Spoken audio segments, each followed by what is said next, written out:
Atlen Gunchish, the Kat Johan. Ya Anchorage Echat Yati. Sekan and Kinai Day. Gachtukur. Khatka. Ya Achunkian. Ya Havaidach. Ka Ateroa. Hasta Anidachaya. Ka Atlen we Alaska Cook Ayi. Jagudu Khatungidati Haschiwanei. Yewa hatuasagu yisataya gachtuslayech ya University of Alaska tuch aqawe ku atletu owa hatuasagu wutuslayech yisat ya qayuch atangidat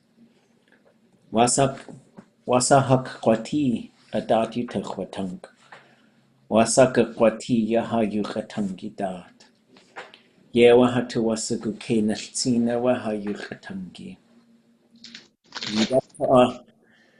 just like yi ide kakwanik we uskishkalnik ya haslish dot kasech play the hina ya tlakoyach to nuch we khalleshuku ataya khallayechi kwastleit khakina kha dad joke ye do asago at ye awa akhat se wuk akku sawe uhan kwasyak dot hoqa khakwalis wasa ye na cage tsagedi hoqa dasa dam aqa away kafi ye kakwanik yet well tlay kakhinach ye wakayata hot Qatlishuqa atawe atwatuwashuqa itch. Kulchish away Johan. Yewa achtawasagu atwatuwashu hayuqatangitin. Achoy wan qanins ya uskishkalnika ya yi itek shkak kwalnik. Ye awa hachaku qaku. Wasa hasti tawasagu ataswashuqu. Ya uhansu atshuk aya nak yachyati. Kulchish. Quick recap. Thanks everybody. I'm in Anchorage and we're going to Kenai tomorrow for a language and curriculum workshop. There's folks here from New Zealand and Hawaii and different parts of Alaska that will be going down there to talk about what can we do different. I think one of our focus areas is going to be producing the next generation of language teachers and trying to find ways we could do that perhaps faster and with more licensure and certifications.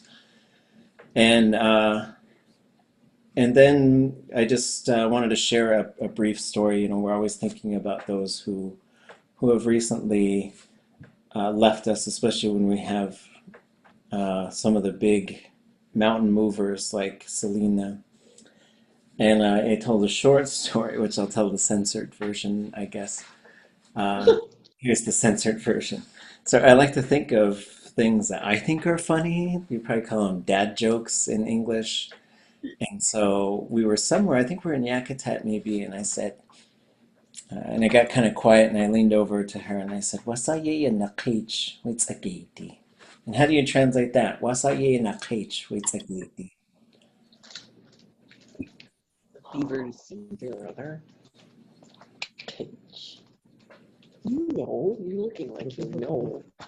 Does the beaver always say? Yes, what does the beaver always say? And then and so she says, Dasa. And I said, damn. And she said a different version of, oh shucks. And then she started laughing. Just working with the old people, they love to laugh. And so I just like to share moments when we were laughing together and about a lot of different things. And it's a really fun part to be in the Tlingit language where you could make jokes and laugh with each other and be part of that. And so I just like to share that stuff with with learners. Anybody got any thoughts or questions you want to share before we move into our content for the night, the evening? I think I'd like to share that the group of us that are doing Zoom together here in Juneau, for the most part, except also Wrangell and Puna, we want to keep going during the summer. And we want to use Zoom as a platform for meeting. And I think we need to brainstorm what it is that we could focus on, like a particular story or publication, and invite others that want to keep coming together during the summer to feel free to help us find a good time for everybody, format, stuff like that. I just want to put that out there as a thought that people might have some ideas on. That's great. Maybe I'll investigate some sort of shared calendar so that we can sort of schedule things just so folks can see what's going on there so we can propose ideas. I think some of the things would be thinking of like topics, so like, oh, let's go find a bunch of stuff and talk about going out on boats, or let's go, so that there's some sort of theme, and then everybody comes in with a few sentences to share and try to keep talking about a particular subject.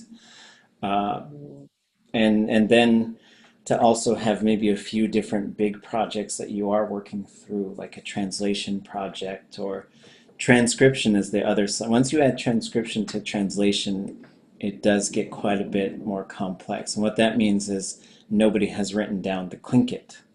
And so you would go in and listen to a speech or story and try to write the Tlingit and then write the English.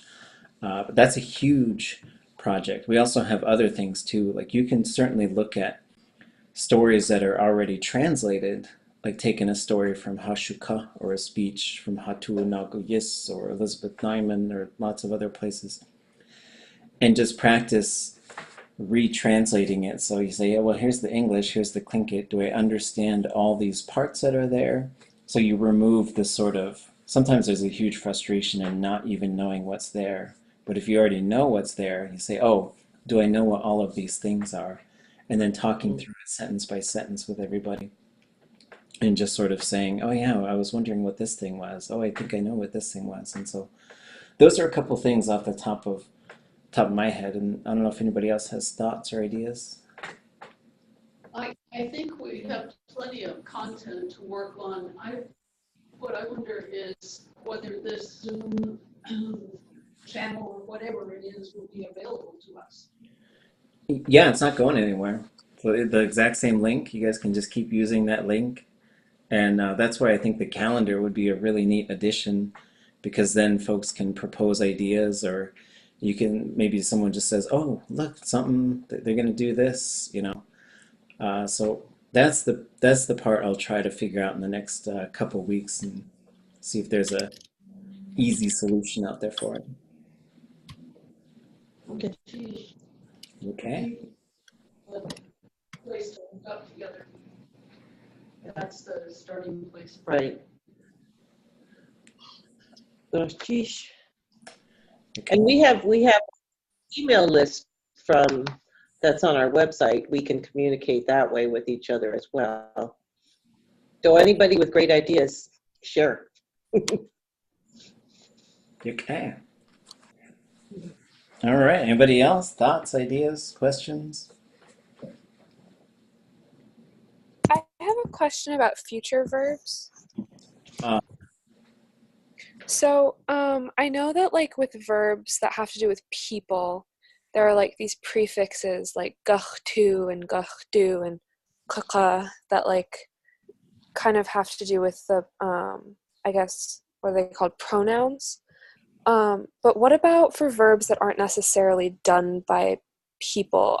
Maybe I haven't made the connection yet. Maybe I haven't looked at enough of them, but are there like prefixes for verbs that are kind of non-human that you can put on to make it future?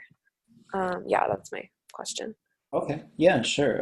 And so There, I do have a chapter that looks at the future, just like the chapter that looked at the perfective, and I can put that onto our class webpage so you can just take a look. Because the future, I think, is easier than the perfective because there's more things in there, but there's fewer variables. So there's only so many ways that the prefix goes. The suffix will always want to be long and high. Uh, but then if we get into, it's not really related to the future, non-human things that do things are always third person subjects. And so that's just how, unless you had some kind of game and you were a fish and the fish was talking. But otherwise, you're just saying like the dog is digging a hole or the cat is chasing a mouse or whatever you were saying. It just always becomes a third person. And so that's for the pronouns in the verbs. So the way that it changes is if you get into the other pronouns, there is a third person non-human pronoun, which is what the is. So when you look up things in the older dictionaries, sometimes you'll see isha, its head. And so the preference, what I'm seeing with older speakers, is they use for non-human things, which does include living animals. So it could be living or not, like a table, um, a tayi would be under the table, and then under the top would also be a tayi. So those are my thoughts on those two questions.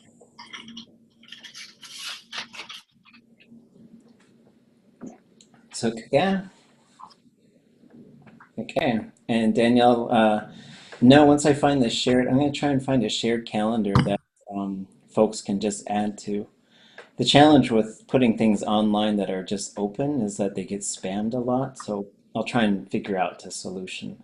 Maybe we just try and build a large email network, and if we know of folks who are interested, we just add them to the list. So we'll explore some options. I'll try to find something I could put on a website, and if it gets spammed, we'll end up taking it down. But, okay. Other thoughts or questions? I have a question. Oh, In the Tlingit Noun Dictionary, I was just looking through it and I randomly found this word that I thought might be a good one to know. It's tuwadah, which is because of it, due to it, by virtue of it, on the strength of it, encouraged by it. And I was just wondering how I could use that in a sentence, or how you would use that in a sentence. I imagine it's because I felt this way, I acted this way. yeah, so tuwadach. Let me try and find see if there's some good examples of that.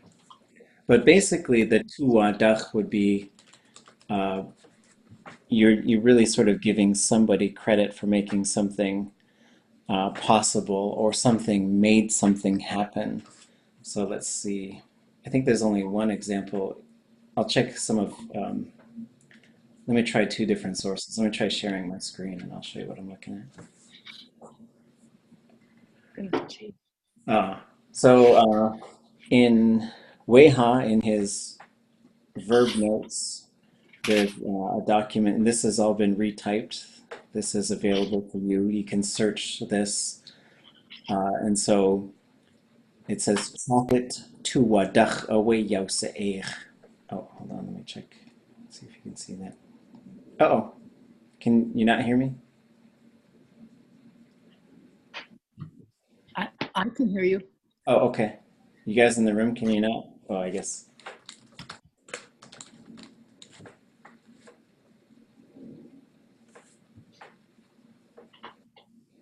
Oh, I think everybody can. Maybe the room can't.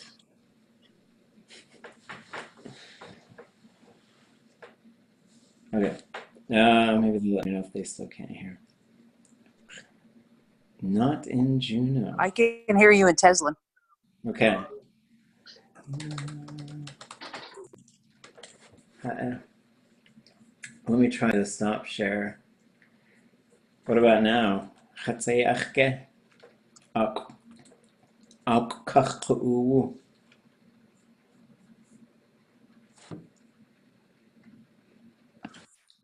can hear you. I'm in Wrangell. Something might have happened in, let's see.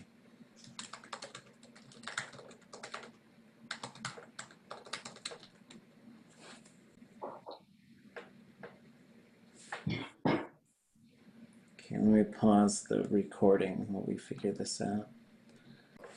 Sheesh. Okay, what was I? Oh, we were talking about tuwadach. So in this case, we see chocolate tuwadach yaw se'ech. His face got greasy from eating chocolate. So in this case, the chocolate does it.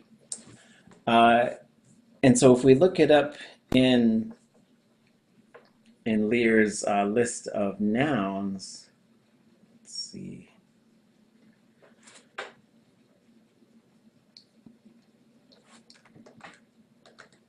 Oh, it was already there. Oops. Plum. Tuwadach.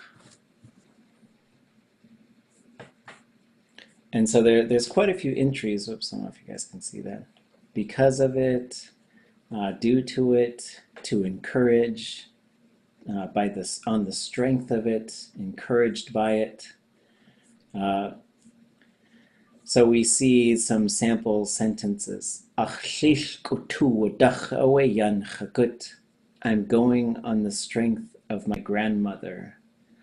So it could be interpreted in a couple different ways, and it's certainly one of these stacked things where sometimes when you start stacking things in Tlingit, the meaning just sort of changes. So tu is inside, wa seems to come from ya, like a face of something, and then dach is away from. And so you could be giving somebody credit. So I could say, I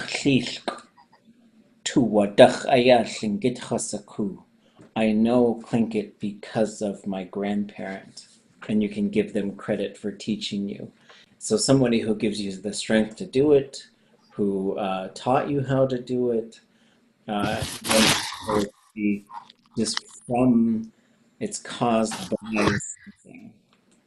And so this is used a little bit differently than there's kind of a similar thing, which would be jidach, and when we're using it with a verb. So you could do something to wadach, and then you have a verb, and what you're saying is whatever this thing is named, the noun that comes before it, that's the thing that enabled you to do it. And so enabled gave you the strength, and then a lot of times you're going to get jidach and then verb, and then that thing kind of gave you that verb. So this tuwadach, I think we see used with more like actions. So because of that, I can do this. And then this one you see more like with state verbs. And so like, I'm tired from working. And so they're similar types of things, but they just, at the concept level, they're pretty different. Okay, again.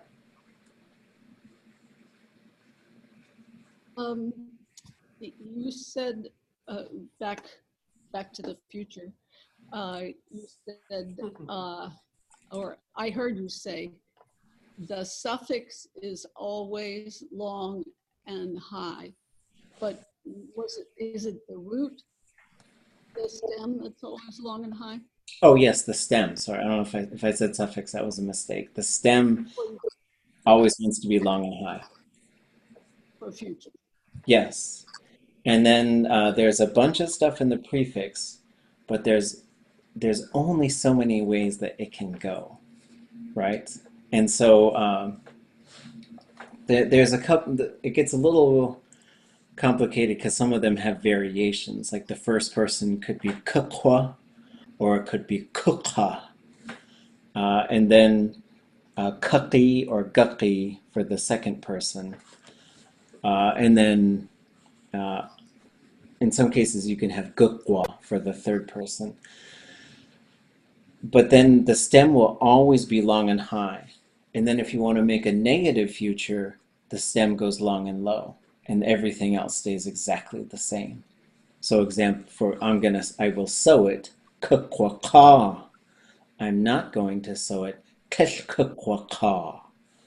But the rest is all exactly the same. So I'll put this chapter up there so that we can take a look at it.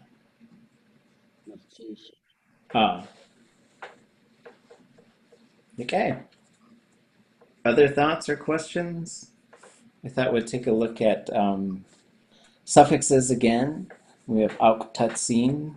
We have our perfective verbs. Everybody got a preference on what we do first?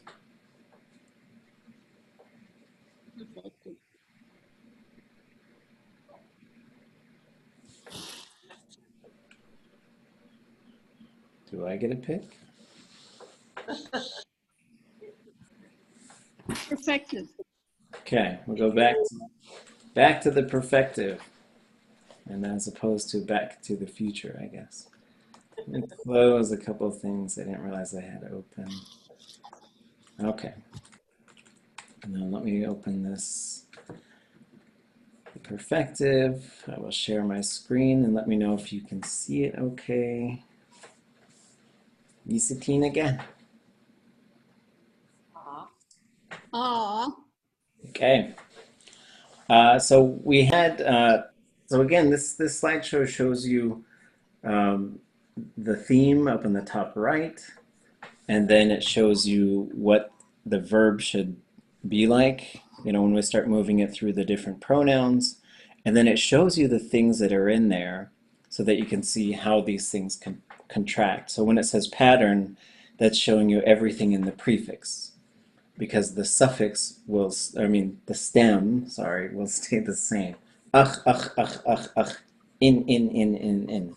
Those are both closed, those are both zero, and so that's why they stay short and high like that. So just to get us back into our pattern building mode, let's start by just saying these. So I'll say them and then we'll just say them once and you guys repeat after me. Chwa'ach. Watuwa'ach. Iya'ach. Yi'ach. Awa'ach. Has'awa'ach. Waduwa'ach.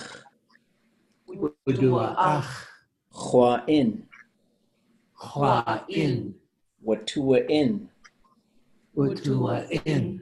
Iya'in. Yi'in.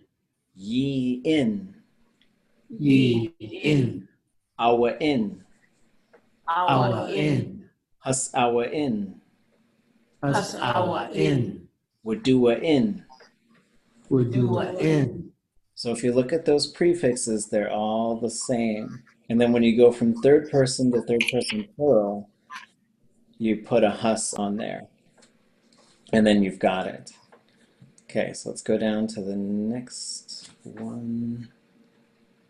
Where am I at? Oops. Okay. So now, if we start with this top theme right here, so we have capital S dash D plus 0 dash root marker shooch 0 act verb subject intransitive for S to bathe, take a bath. So when we start thinking about this thing in the perfective, what can we use from this theme to help us predict what it's going to be? What can you guys tell me about it? The subject. There's a subject, yeah. So the subject, so we should expect cha, tu, I, ye, zero, zero, and du. What else? It's minus D. It's plus D. So if it's plus D and perfective for a zero, what do you think the classifier is going to be? 0. Not zero, because there's a D there. So if it's D and it's plus I, because all perfectives are plus I, let's go up here. So we say 0 plus D, D. Okay, so once we get into the perfective, the classifier kind of gets assigned. Once we know the group, then we say, oh, okay, so it'll be D. Right, so this is, and going, okay. I'm stalled out on the S hyphen D, which looks like a minus D. Oh, okay. So Yeah, I guess we could do that maybe. and why not have it be a plus? Yeah, this is so the S, and then we usually don't put any minus markers in the theme. They're hyphens to show what the things are. And so Zeosh recommended we write the classifier as D plus 0. You could certainly write it as 0 plus D, but that D plus is just showing that you're activating the D component of the classifier. And so this one, it will always be a plus D. So it'll be D if it happens, and da if it hasn't happened. So would you go back to the previous slide, please? Mm-hmm. Okay, so if there's a plus following the D, then we know it's plus D. Yeah, so it's plus D 0 group. So that's how we'll look at those ones. Because if this was a D plus S, then it would be Z. D plus L would be DLE. D plus SH would be J. So really what the plus, oh, go ahead. Well, it seems, so the hyphens mean and then. Yes. It might help if it were 0 plus D. Right. What do you guys think? So it's a 0, but it happens to be plus D. And then, so then for like other classifiers, you would have L plus D. Right.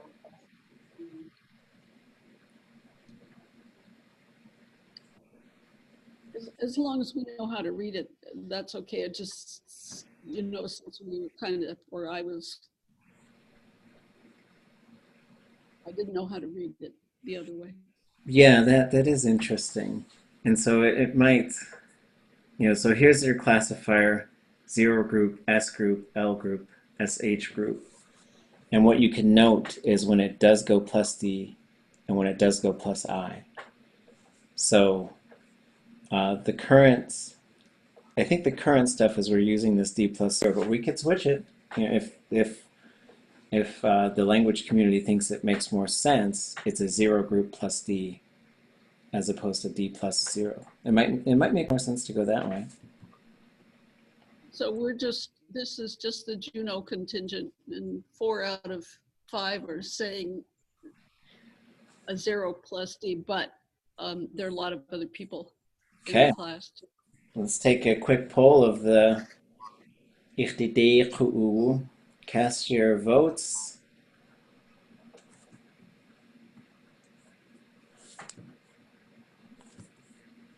Would you prefer D plus 0 or 0 plus D? D plus S or S plus D.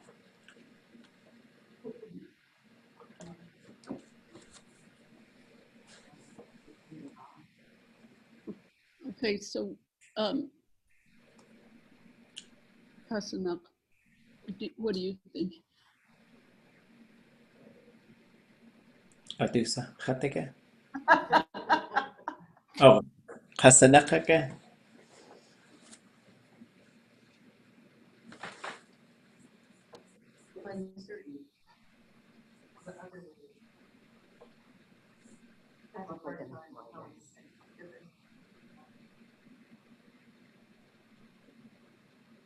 Well, it's a hyphen, not a dash. It's a hyphen, not a dash, not a minus sign, not an M dash. There's no minus D. I mean, do it. Okay, let me go back to the slide that shows the theme. Anybody else have any thoughts? So one way would be 0 plus D, and the other way would be D plus 0. Anyanachtas is the way it is. D plus 0.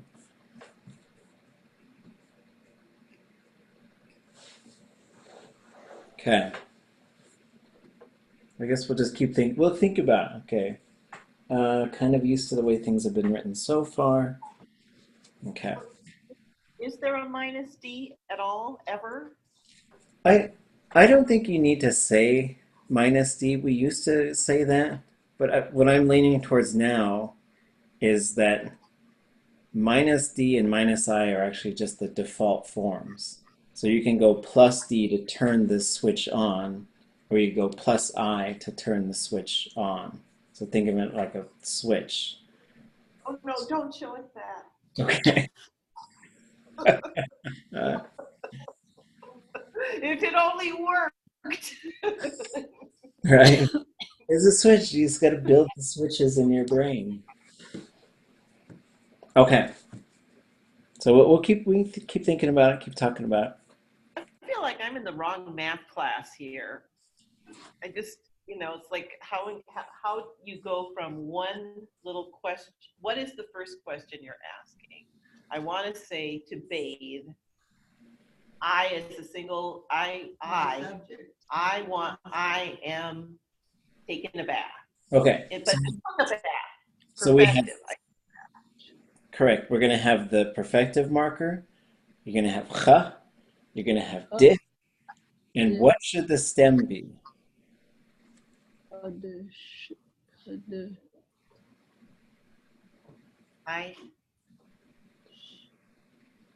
It should be. I heard high. That is correct. And Long and high? not long. Short. Shuch. Yes, shuch. It should be shuch.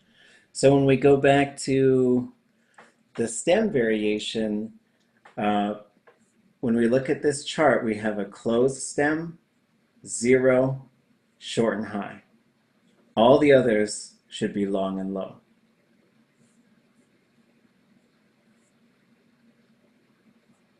So we go back. So we're going to have shuch, we have di, we have cha, and we have yu. So who is going to predict this verb? And before we predict the verb, I also want to say this says to bathe or take a bath, but there are speakers who think that that's a secondary meaning, that it's actually for S to soak for strength in the icy waters. But that being said, if I did it, how would you say it? Chwadashuch, guess. Yeah, so what we have here is the perfective will always jump over the cha. It's going to be chwa. You're going to get chwa in the first person all the time. You're either going to get chwa or you're going to get chwate, chwatle, chwase, chwadje, chwadle, chwadze. right? So you're going to either have hua, long for a zero. Everything else, you're going to change this one consonant, and the rest will be the same. How about if we soaked in the waters for strength?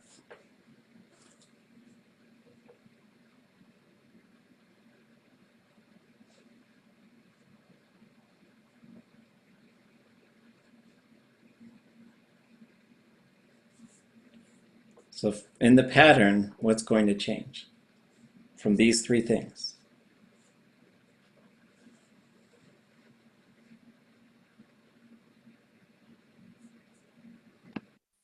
Ha? Ha would be the object. So if we're going to do it, so like for example, I love you, khasakhan. We love you. It's what? Because hasakhan would be she or he loves us. Right. Tusakhan. So the kha should change to tu. So then the perfective stays in its same spot. It doesn't jump over it. So we would have perfective tu de shuch. And what does that give us? Yeah, to de shuch. And what we're going to see going all the way down, de shuch, de shuch, de shuch, de shuch, de shuch. When we get to the, we'll deal with that next. You bathed in the waters for strength and learned how to do this verb. No.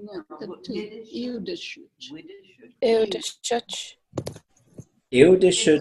So here, this is really good. So ew is going to be like, think of the dirty one, like to get something dirty. So ew shechech, she or he got you dirty. Ew. Yishechech, you got him or her dirty. Right? So it depends on which side of the perfective marker it's going to be on.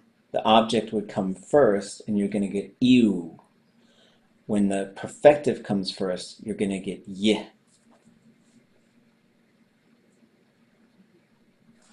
So perfective, I, de.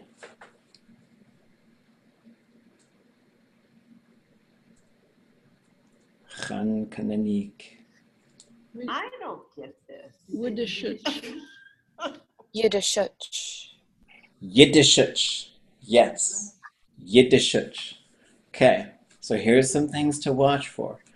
The perfective marker is in front of the subject, right? It comes before it. The first person, though, it just tends to combine and become hua. Otherwise, you're going to have wutu, ye. This one is going to be, you'll see it in a second. But so the same thing here. If it's a zero, you're going to get one of two things, ye or iya. And it depends if it's one of these goal-oriented verbs or not. Ye is pretty common, and then iya is a rare exception. But if there's any sort of consonant in the classifier, huade, wutude, yide. And what you guys are going to see, and we haven't done this before, so don't worry if it doesn't make sense right now. As we do more of these, you're going to see that all these ones that have the consonant in the classifier, you're going to get huade, wutude, yide, huase, wutuse, yise. So once you learn how to do this, and you go through these different sort of assembly types of drills, it'll make sense. And sometimes you got to do these a few different times. And so it's a manufacturing sort of an exercise. Okay. So, Stop right now, please. Mm-hmm. I got it. I started to get it. And I see that the y is the perfective marker. Yes. And the actual way you pronounce it might change depending on what it's being combined with. Is this y? Where does it come from? Is it going to be in all of the verbs? Or does it depend on the The classifier? perfective. Yeah. I know, in perfective tense, will we see this y all the time? Every It- perfective verb will have the perfective marker. Okay, yeah, I understand the actual sound of it might be different depending on what it's being mushed together with, but the y means, oh, we're talking about something in the future. In the, That happened already, excuse me, and it always goes before the subject if there's a subject in the verb. correct. In the perfective verbs, the perfective marker will always be there. It will always come before the subject, and it will be a W except for the second persons. Oh, So you and you guys are the ones that make it into a Y.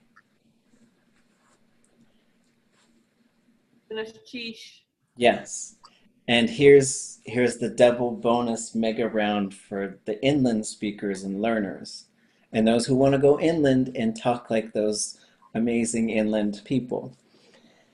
If the perfective marker gets pushed right up against a vowel, it will turn into an M.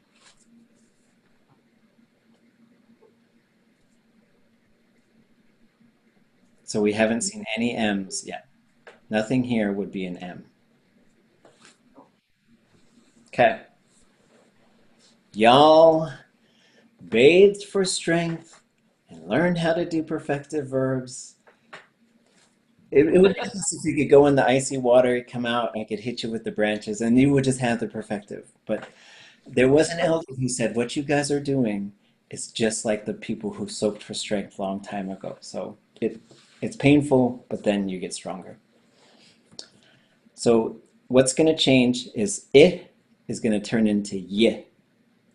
And you do have this sort of a little bit of unusual combination, but this one's going to be the same every time. This one does not change very much at all. So if we go back and we see Yi, so Hua, Watua, Iya, Yi, Awa, Has Awa, and Wadua. So in this case, Yi is going to be exactly the same.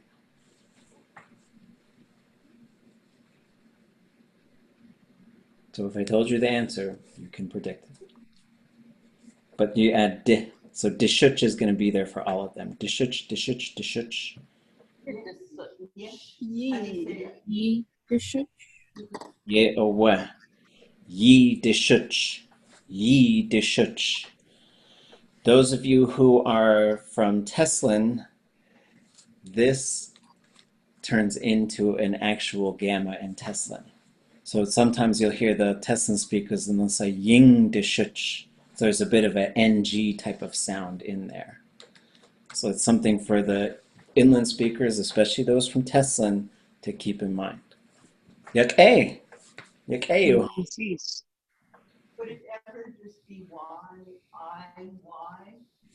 Uh-oh, I can't hear you. She asked if it would ever be Y-I-Y.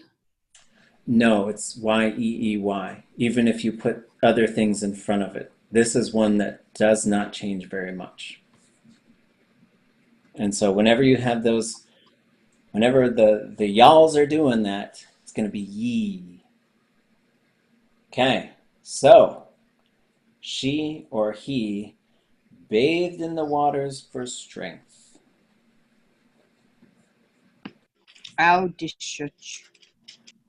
That is a very good prediction. If we look up here, there is no object though. So that's where that letter A comes in. So without that letter A, instead of ow, you would get, so there's no object. We got to keep the perfective marker, so it's going to turn back into w.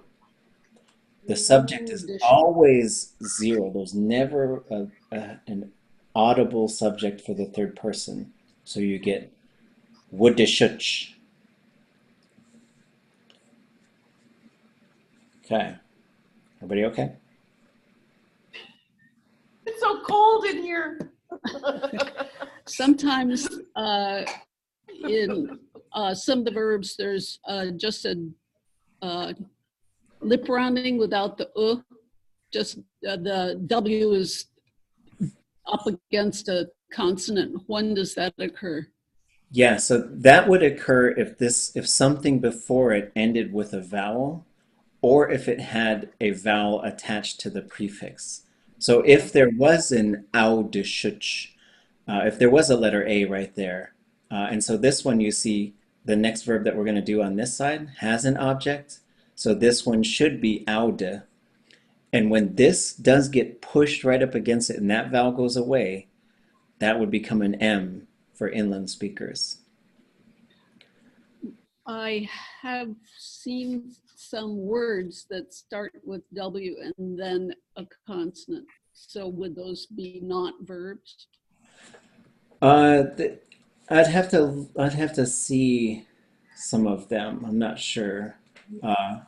But here's an example. So if you say a day, this would push it to like that. The way that she or he was bathing. And then it doesn't have to be attached to the verb. It just the word beforehand ending in a vowel causes that. Yeah, and especially if it's ye or a day, if it's sort of linked to the verb, it's much more likely to do that. And this is where you would have that. Adem de shuchya. Okay. Okay. So this should be the easiest one of the whole group so far. They bathed in the water for strength.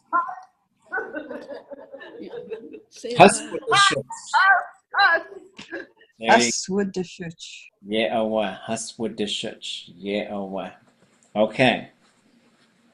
So now we get to the fourth person. And because it's a fourth person, you have earned another rule. Are you ready for it?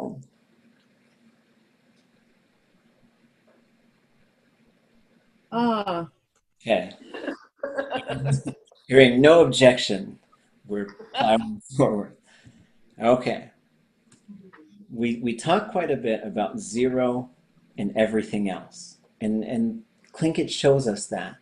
There's these zero conjugations, they're short and high, everything else is long and low. There's this zero group, then there's these other groups. This is one of those instances. Here is the rule.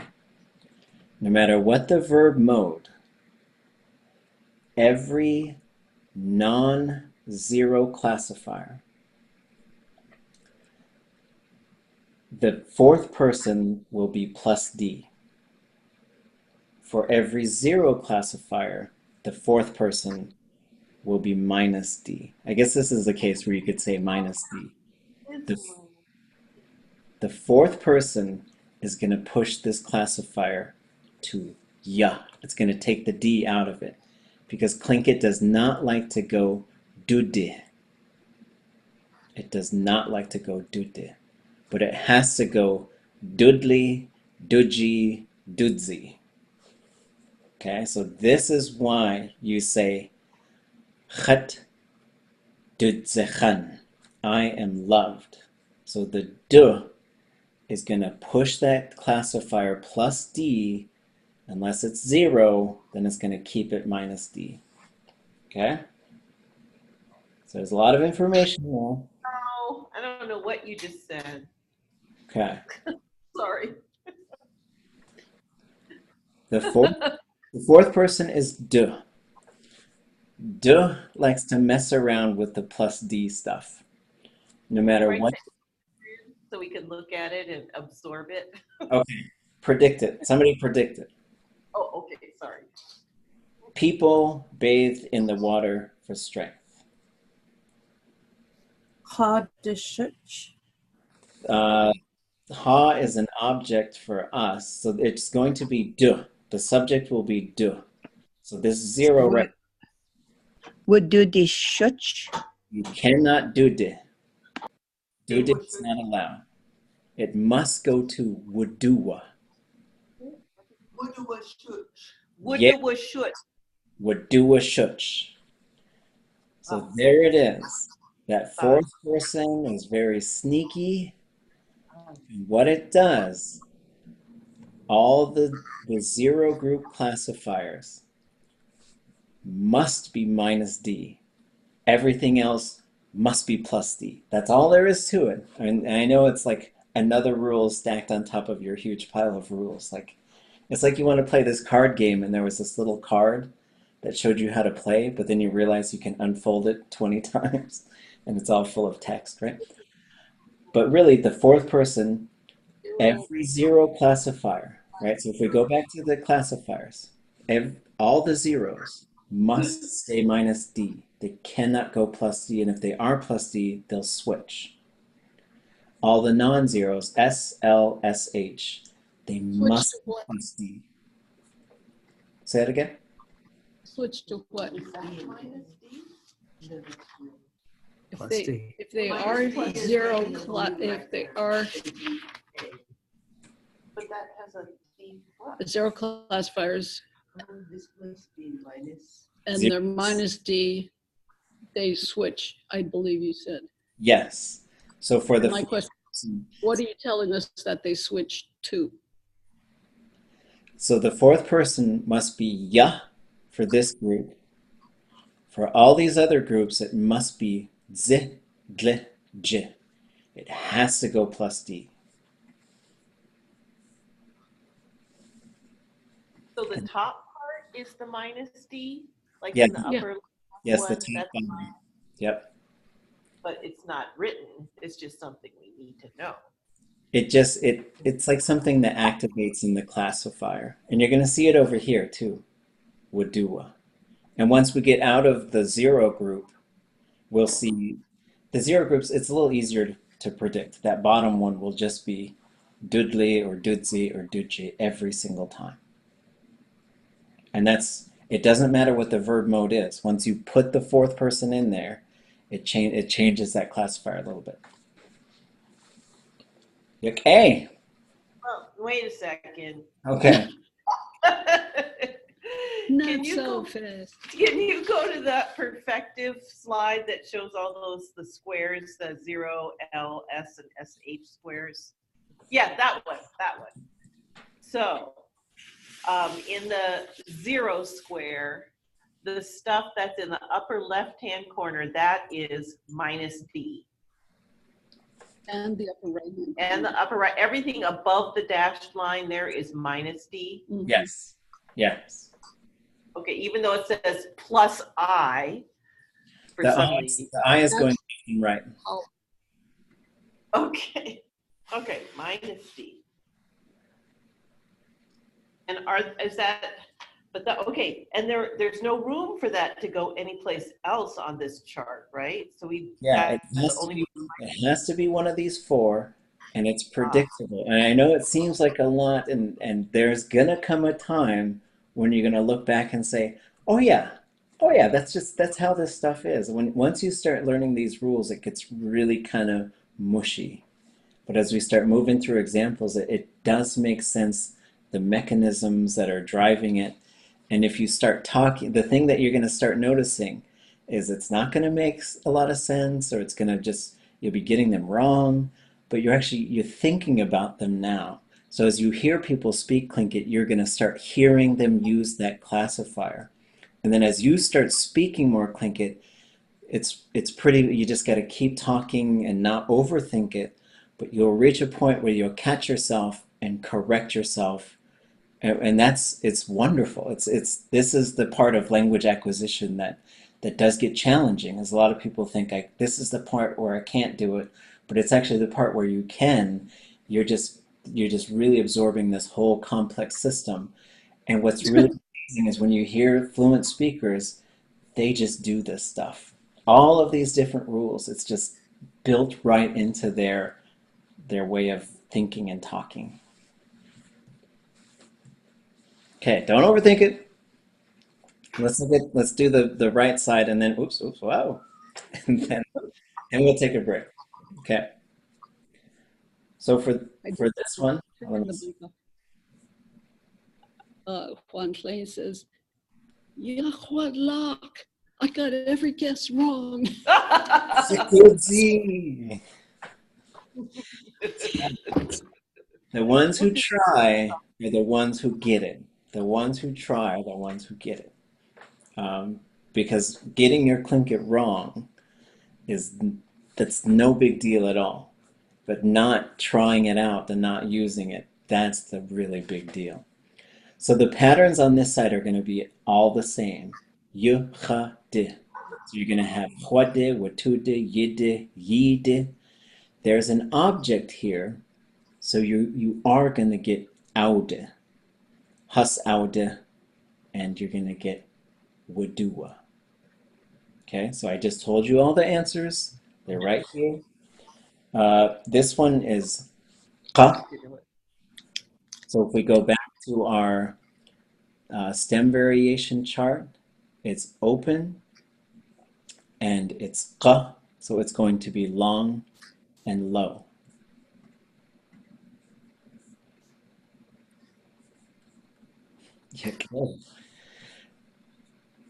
Okay. Let me find where it is. Okay. So, and the verb translates to put on like a shirt or a dress or something. And you're going to get kach in front of it. So kach, and then I put it on. I put on the shirt.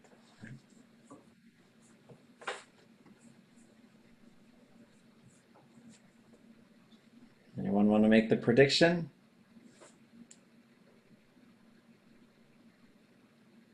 We're predicting First person singular. Singular. I put on a shirt. Mm-hmm. For this.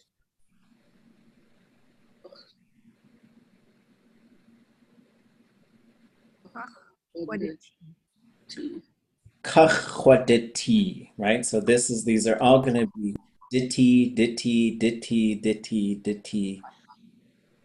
This one will be different. But then chwade, watude, yide, yide, wude.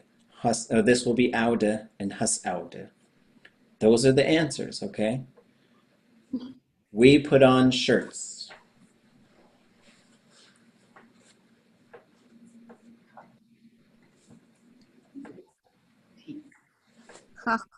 Kachwatuditi. Kachwatuditi. Yeah, oh what? And let's see, who asked? Anya Nachtla, when you look at the theme, if the capital O is there, the object is there. And it can't be you can't take it out, right? It has to stay in there. And if there's no O there, then there is no object. Okay? You put on a shirt. Kachyiditi.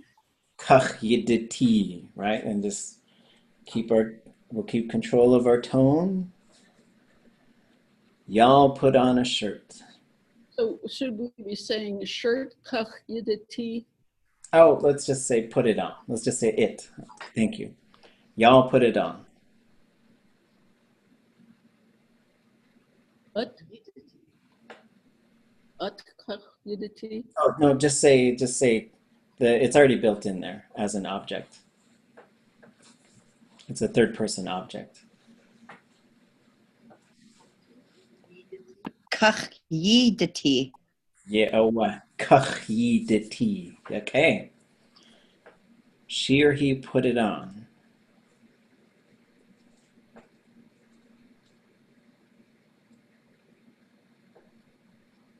And there's an object on there. Kachwatuditi. Kachwatuditi. Yeah, oh what? Kachwatuditi. So that object has to be there. And for these, you don't see them until the third person because the object is it. Sort of like planting and planting potatoes or planting whatever. The object stays in there and it doesn't affect it a whole lot because it usually doesn't change. Because you're not going to say, I'm going to put you on, shirt. I mean, you might. I mean, you could, right? Okay. No, do that again. Say all that again, please. Okay. So there are certain verbs that have an object in there. and the object is pretty much always going to be third person, right? Writing it, eating it, putting it on, planting it, where it's just going to be it. Unless you were talking to the potato or talking to the shirt, there's no reason for that object to change from third person to second. Or, you know, if you were a shirt, you could say, they're going to put me on, right? But so there's some of them where there's an object there, but it's always going to be it. And usually it has to do with like just these things that you do to objects, right? Like you don't put somebody on like a shirt. You don't plant people.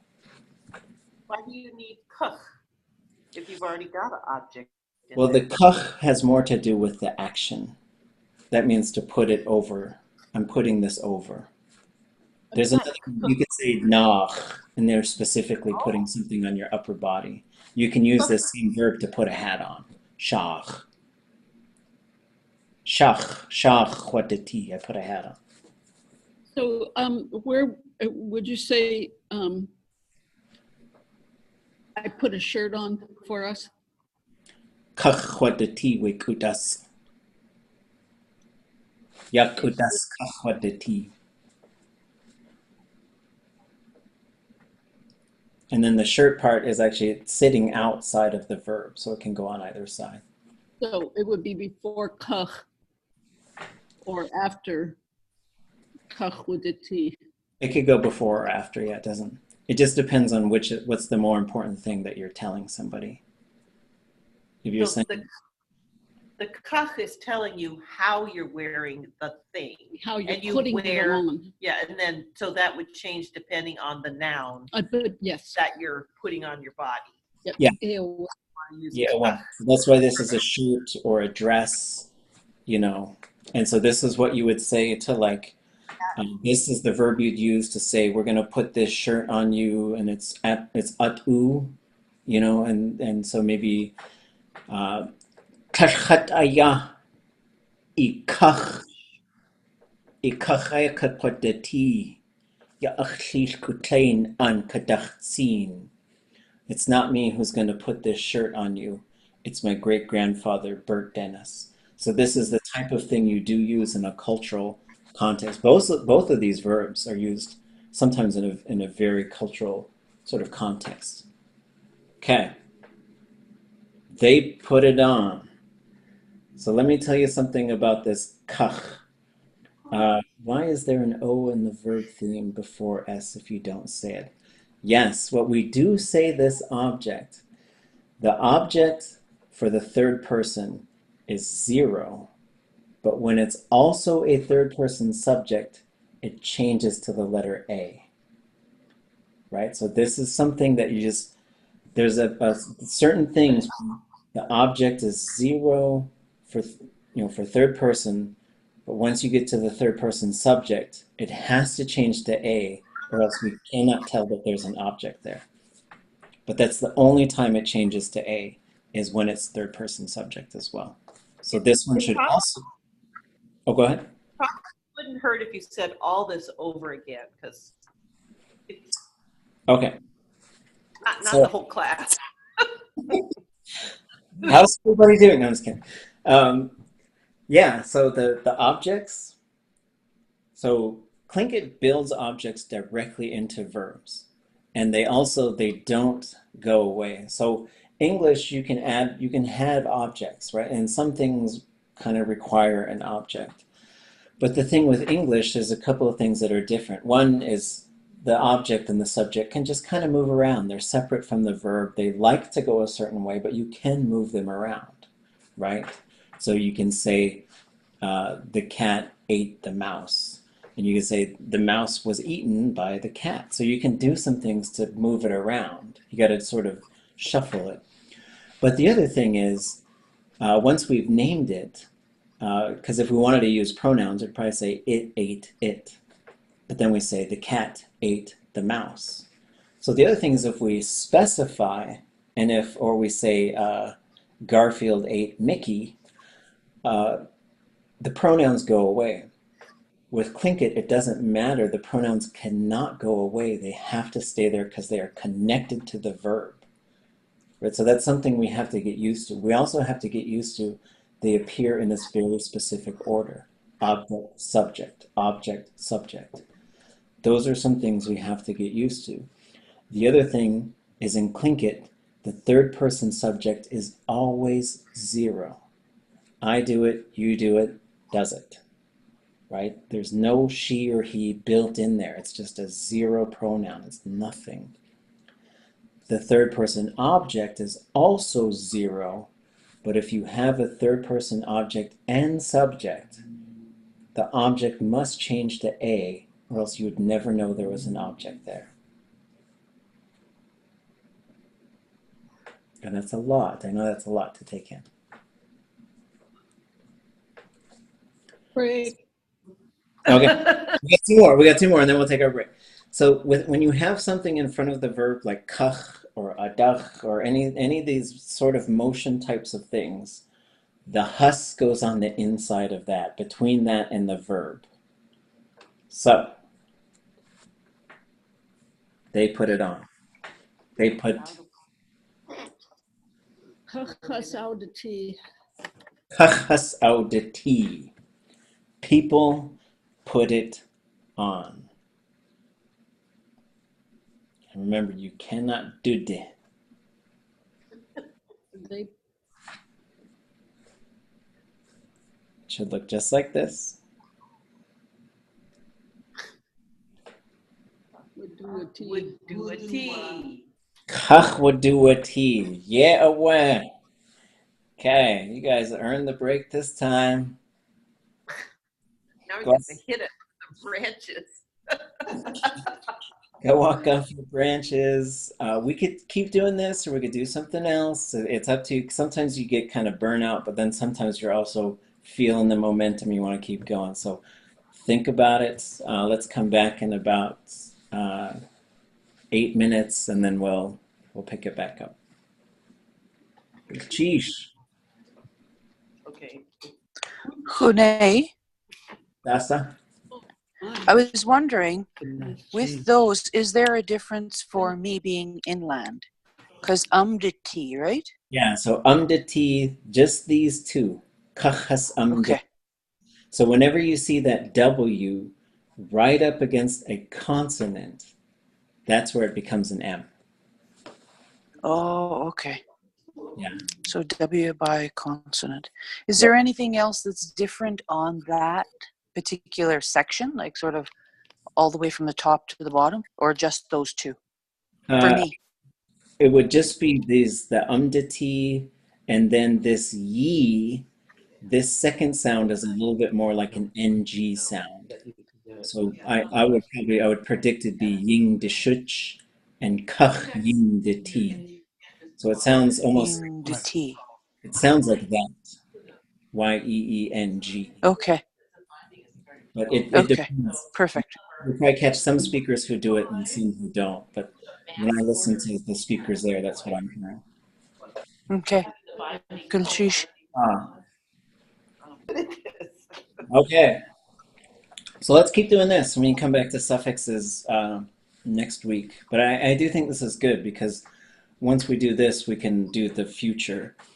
So what we're going to do is we've done 0, 0 plus D, and now we're going to switch to the other classifiers.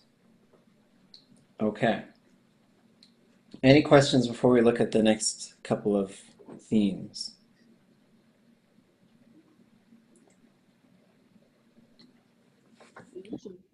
Okay. That's why I went in. Somebody tell me what I need to know to put this verb into the perfective.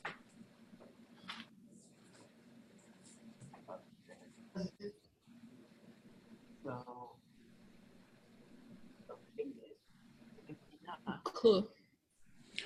Yeah, ku.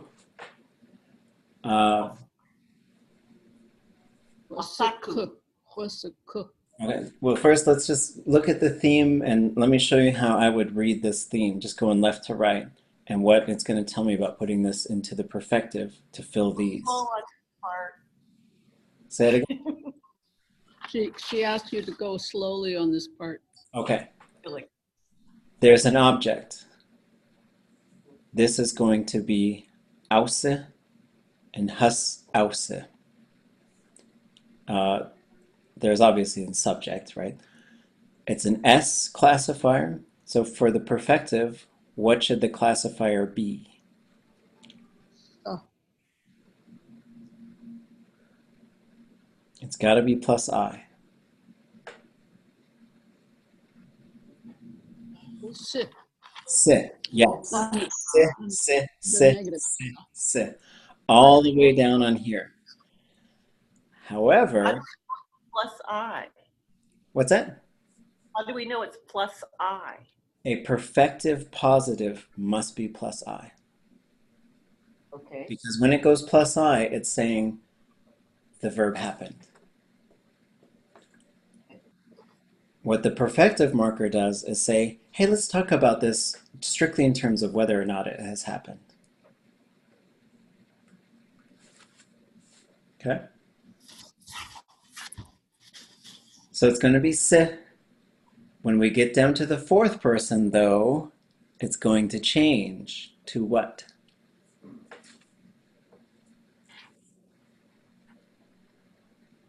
Change. Z, right? It must be Z. We cannot duse, dushe, or dushe. It must go dudze. Okay? It's open and 0. It means it will be long and high. So if all that stuff is there, there's an object, a subject, se, long and high, ku, ku, ku, ku, all the way down. How would I say, I know it? Huasiku. Huasiku, right? So there it is, long and high, se. We're going to get, let me tell you what we're going to get. Huase, yise, yis, or huase, wutuse, yise, yise, ause, hus ause, wudutse. And I know that because these are built in, and it's going to be the same over here, right? It's going to be the exact same over here. Okay. So with that, we know it.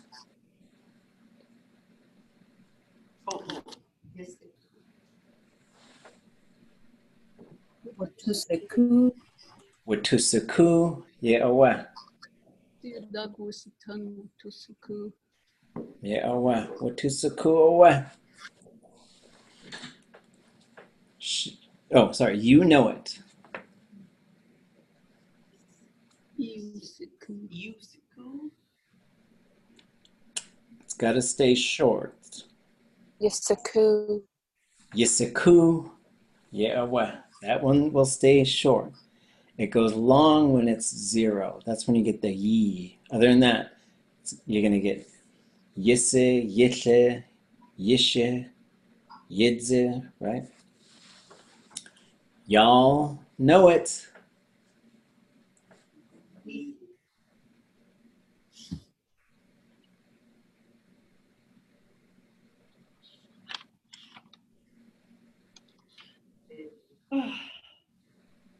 This one will always, Yisiku. this one will always be Y-E-E-Y for the speakers in Day Sleen, Y-E-E gamma, Ying Siku. For the rest of you, Yi Siku. So it's just a little bit of that Y-E-E-Y. We should make sure that we hear a little bit of that Y in there. Yi Siku. So it makes you smile a little bit right there. It pulls your teeth, your lips back. She or he knows it.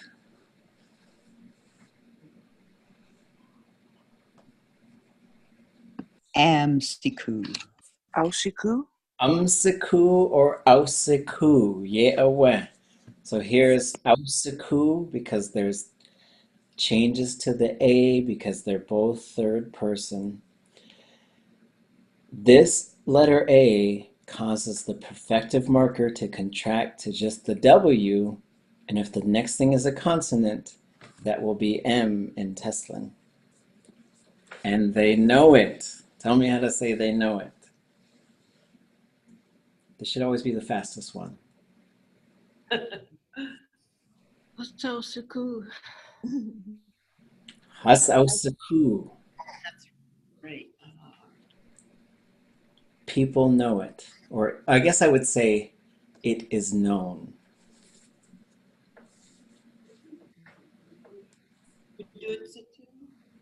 Wudutsuku, right? So look at this.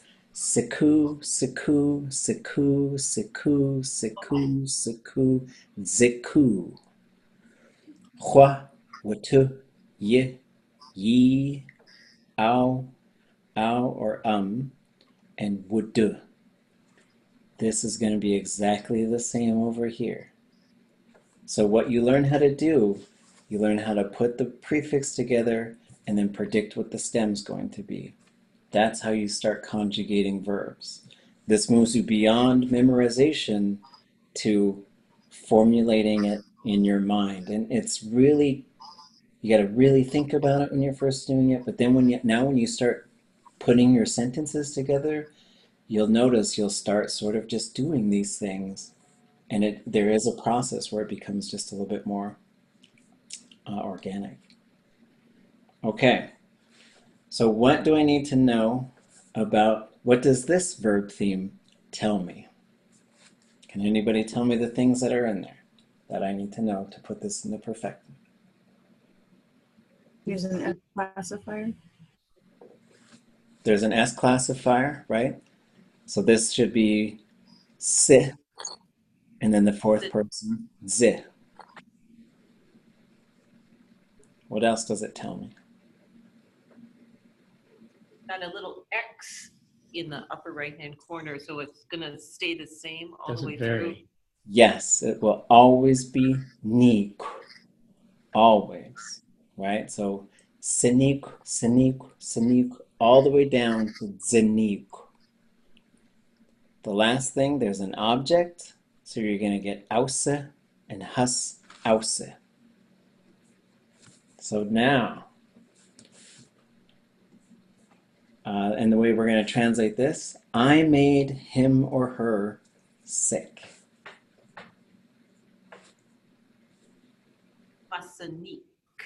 Chosanik, yeah, we made her sick. Watusanik, you made him sick. Yisanik, y'all made him sick, or made her sick. I'm trying to rotate. Yisanik, she made him sick. Ausanik, they made her sick. Yeah, people got her sick.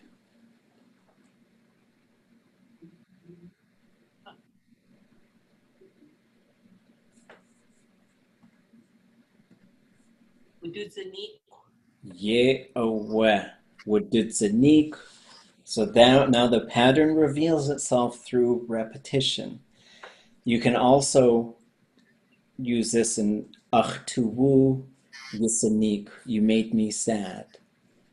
And you can also say, once you learn how to start changing the objects around, chatbusanik we chatachani, achut ausanik we chatachani. The milk got me sick, or the milk upset my stomach, right? So there's a couple things. We see yanik, once we change the classifier to S, it's not sick, it's making someone sick, like coughing on them, or you gave me a cold, basically. Nikega? Say that again. Can you go through that again? That sounded important. Sure. So when you have a zero classifier on this verb, yanik, that's to be sick. But now we see it changing to an S classifier. someone is making that happen, right? So it's different, right? I'm sick. Khat yanik. You gave me a cold. Khat yisanik. Right? So there's that second person. So we're doing this, it's like a manufacturing exercise, but then we've got to find ways to use this stuff so that it starts to kind of stick. Okay, ready for the next one? Okay, so we just, look at it, we just said 1, 2, 3, 4, 5, 6, 7. 14 different verbs right there, and that was very fast. So here we are, here's our next set. Looking at this one on the top, what does it tell me about this verb? And to be able to put it into the perfective. You're going to have to use in front of the third person singular and the third person plural. Yes. So this is going to be an audze and has audze. Or in Tessin, amze, has amze. Okay? There's the object. It has a subject. What about the classifier? Z, yeah, D plus S. So Z all the way down. Fourth person doesn't change it. Z, Z, Z, Z, Z. Now. Can you show us how it works on the chart? Say that again.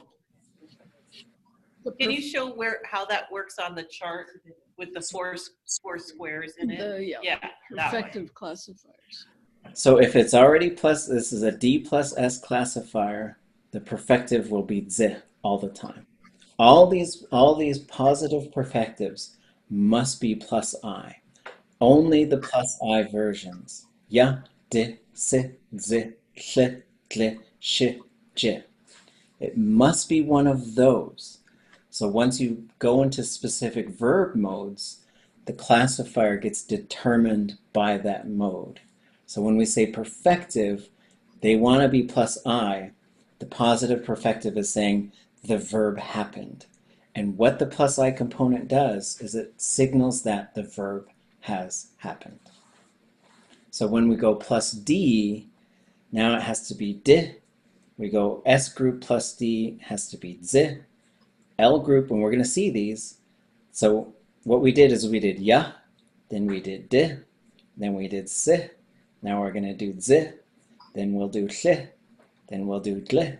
And so and then we'll do these two, right? So what these drills do is they just move you through the classifier groups, and that's what, when I picked these verbs, picked ones that would just move us through one at a time.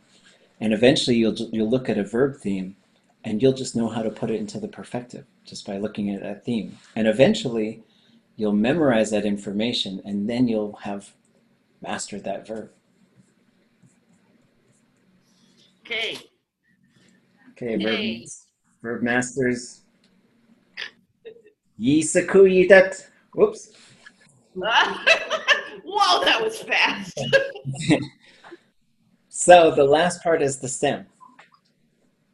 Okay. What's it going to be?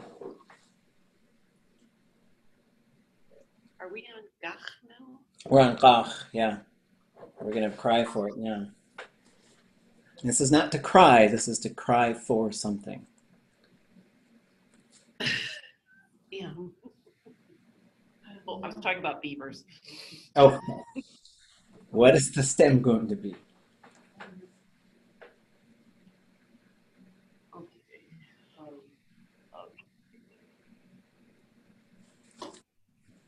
Closed stems. Zeros will be short and high. Everything else will be long and low.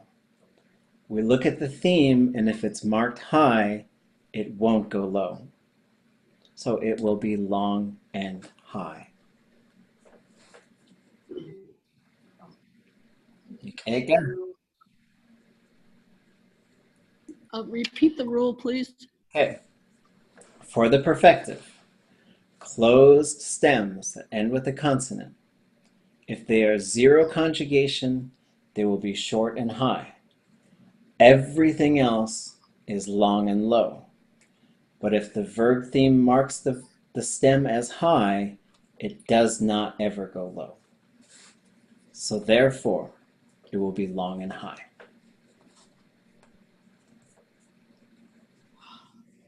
I wonder about the conjugation prefix being part of the theme.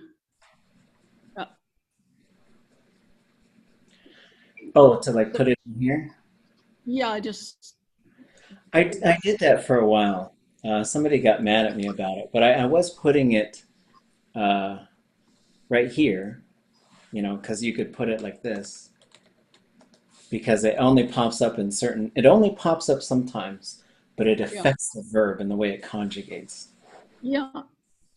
I kind of like putting it here because then it shows you where it's going to pop up. But I got some pretty harsh criticism for it. I like it too. So sounds like a good. It seems so too parenthetical to have it over there. Right. On the right.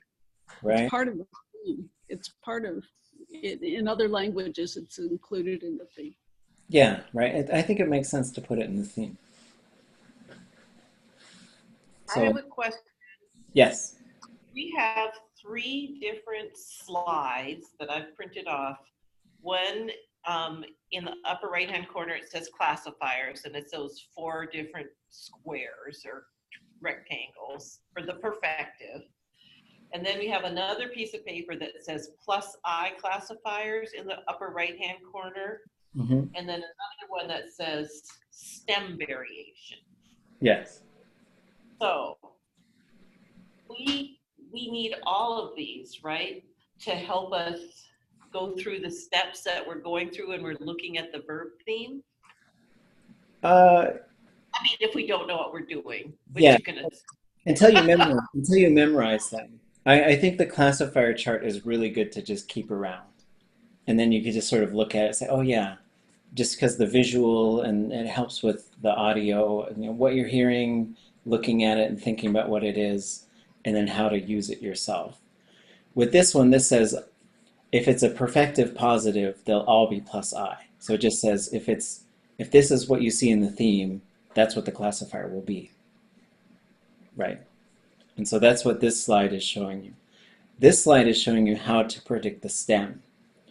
And basically, if it's 0 and open, it's going to be long and high. If it's non-zero and open, it's going to be long and low. If it's 0 and closed, it's going to be short and high. Non-zero and closed, it's going to be long and low, unless there's no low version. So I mean, can you take this next verb we're going to use and show us how each part of that verb theme we can see which one of these charts it refers to? Yeah,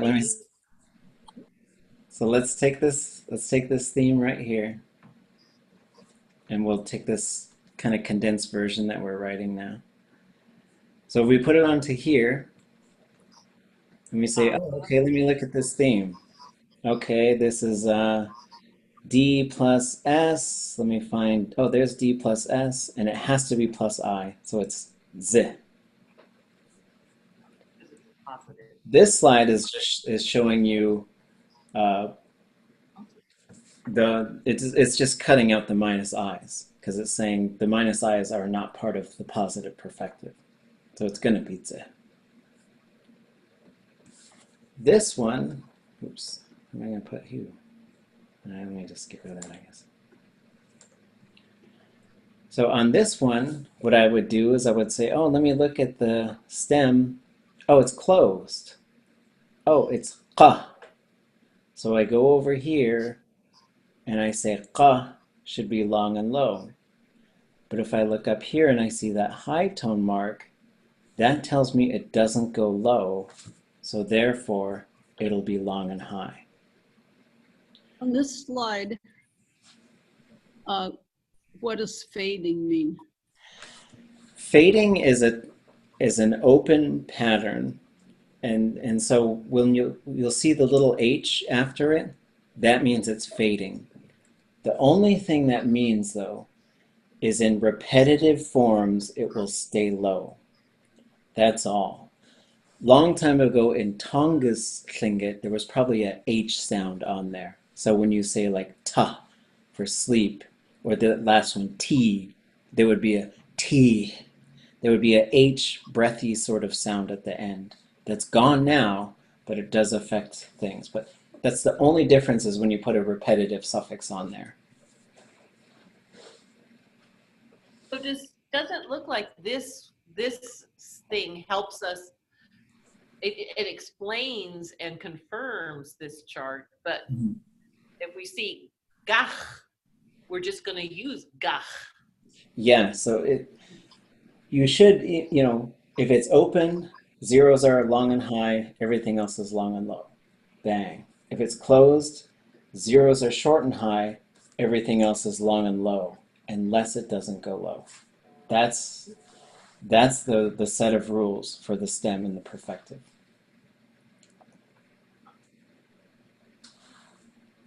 Well, is this glottal because it's an underlined G?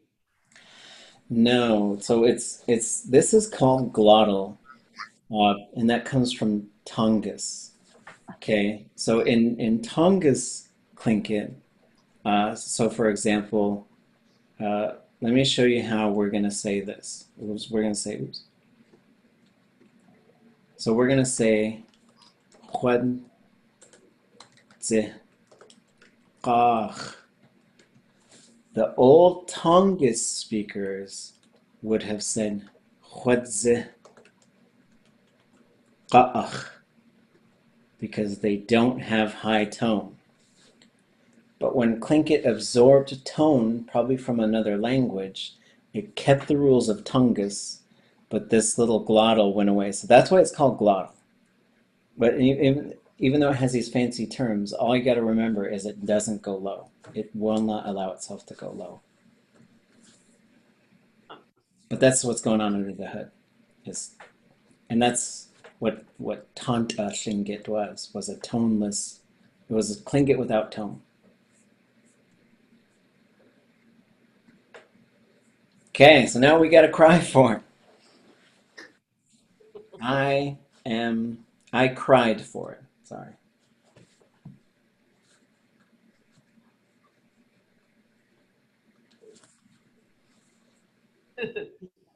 Chutzigach is what Pasanak says.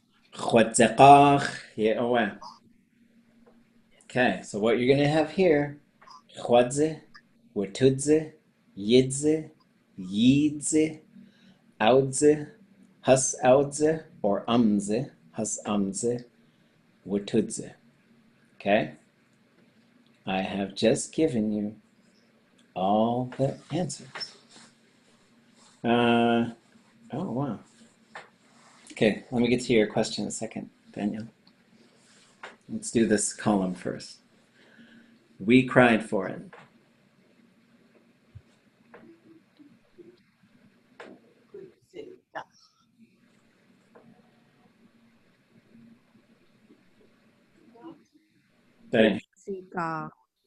Watudzeqach. You cried for it.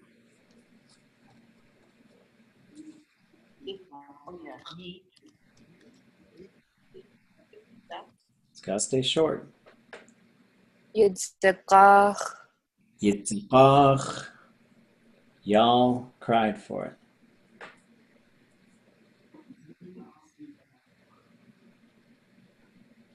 Yitzchak. Yitzchak. And if you're in Tessin, Yingzechach. She or he cried for it. Us. Just one person. No? Just one. Oh. There's no husses yet. Not yet. Darn it. Audzikach. Autzekach. Daisy. Okay, now Autzegach. Amzekach. Now it's has autzekach. it was cried for, or people cried for it.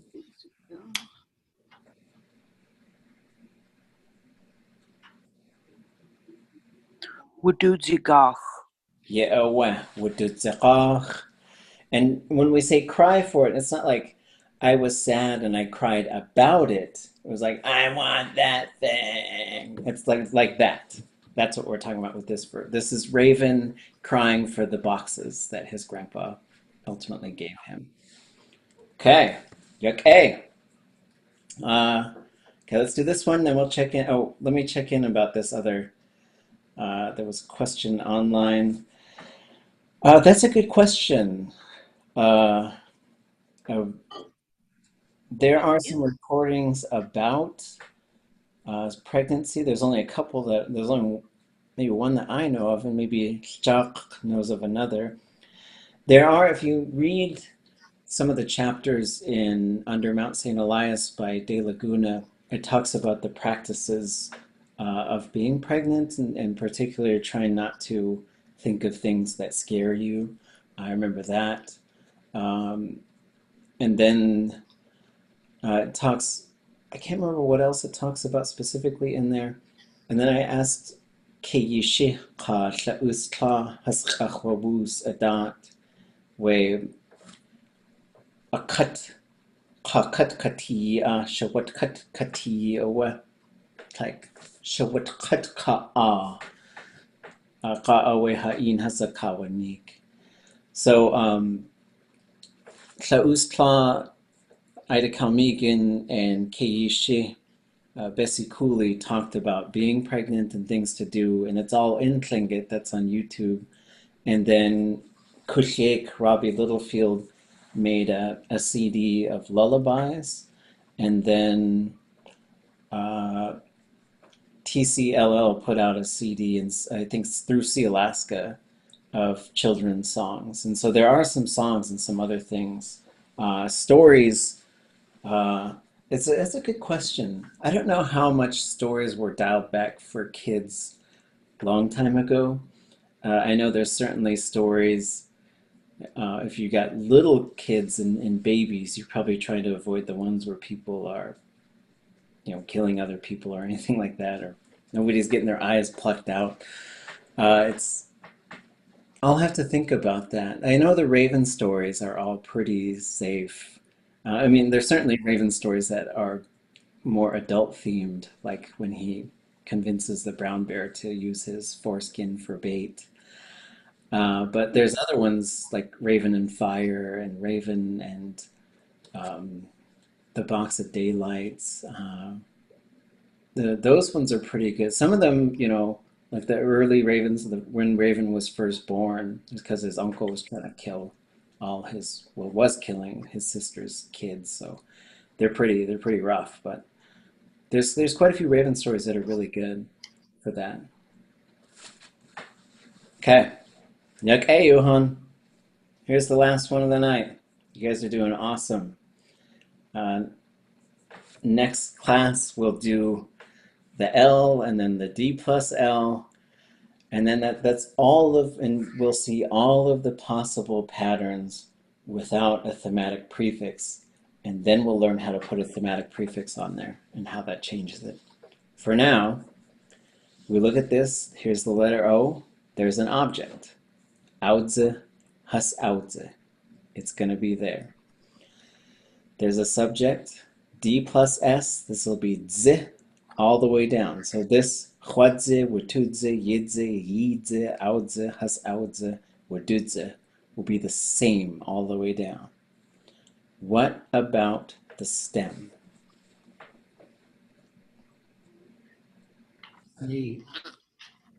So it's a zero though, so the zero closed have to be short and high.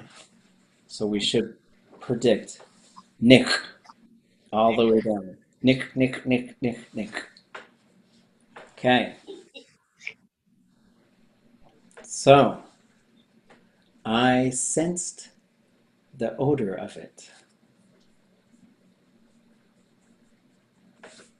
Or I smelled it. How about that? Choddenik. Chotzenik.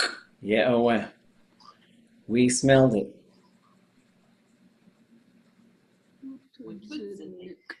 Wetutzenik. You smelled it.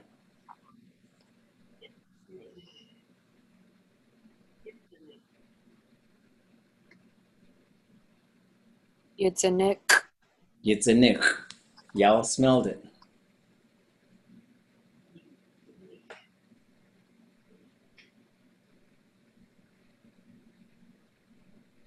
Yitzanik. Yitzenik. Yeah, she or he smelled it. Outzenik. Yeah, zenik. They smelled it. Has outzenik. Has outzenik. People smelled it, or it was smelled. Wududzenik. Wududzenik. Yeah, Cha aduchsa wudzenik huch awakwat. Whoever smelt it is the one who farted. So, now we know how to say that. Okay, thoughts or questions on this stuff? We're at slide 69, and there's only, well, it goes up to 400, so it goes very, it's very long. This is very helpful. Hooray. Yeah, I know when we first start doing it, it's confusing and strange, but when you just keep doing it, the patterns reveal themselves. Then what you realize about building a Tlingit verb is it's a prefix and a stem, and you learn how to make those two things, and you smash them together. And what starts out as a kind of a bit of a clunky process can become very organic just by continuing to, as you read Tlingit, just look at that classifier, what's it doing? As you read a story, just circle the perfective verbs. Look at them. And if you see a perfective verb, you can also say, oh yeah, hey, look, that one's short. I bet you that's a zero conjugation. Right? So it does show you, it gives you a bunch of tools, and it shows you how the pattern building starts in Tlingit. When you do the future, I think it's actually easier, but I usually start with the perfective because I think that's the one we use most because it has to do with telling stories. All this stuff already happened and we're talking about it. Yeah, so let's put together packets for pregnant mothers and for families. I think that's a fantastic idea. There are coloring books that come out of Yakutat. We're trying to figure out how to make those more readily available for everybody. There's these language nests taking off, so we should start putting these kits together for how to just live with the language with your family, especially with kids. So yeah, we'll keep our eyes out for that and start putting some stuff together. Okay. Anything else? I have a question. So, has al-Sini, they made them sick, right? So how about they made each other sick? Because I think we're passing a bug around our school. We have so many kids sick. Everyone's just making each other sick. Yeah, that's certainly going around all over. So here we are with our, whoa, too far. These sick verbs. So here's the ausenik. So what we would do, let me put this somewhere. So here's the hus ausenik. So what we would do is we would go outside of the hus and we would add whoosh. But what is whoosh? I don't know if we went over this, but what whoosh and chush will do is they will also push the classifier plus D. Whoosh hus audzenik. They got each other sick. They passed around a bug. So whenever you put whoosh or whooch right in front of a verb, that will push it plus D.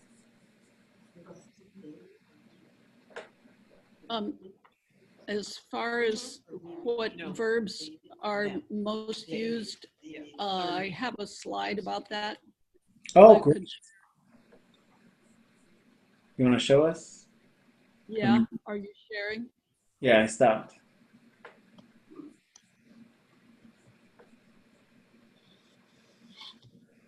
So, I'm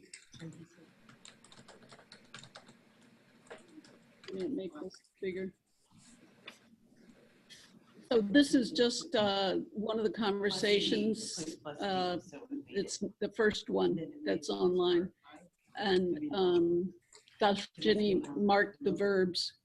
So you can see that 36% of the Ruth and Nora talking was third person imperfective. Oh, wow. And this is just one, 9.5 minute conversation. The next biggest is third singular perfective. So they did spend a lot of time on that.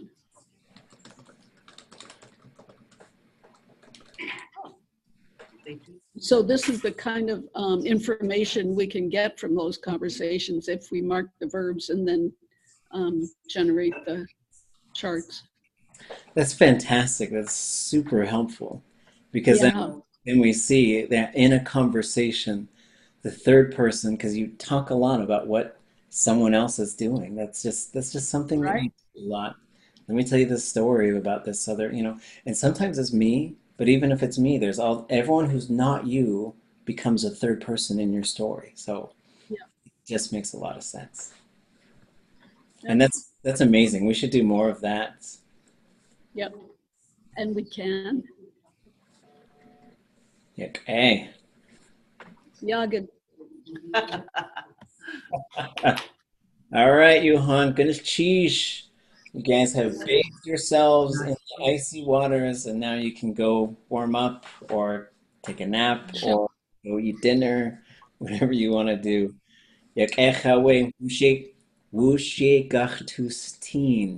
So there's the whoosh. You're going to learn why the yay is there.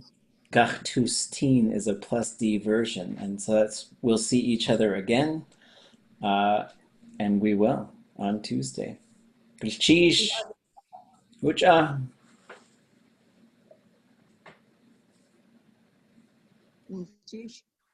Ah.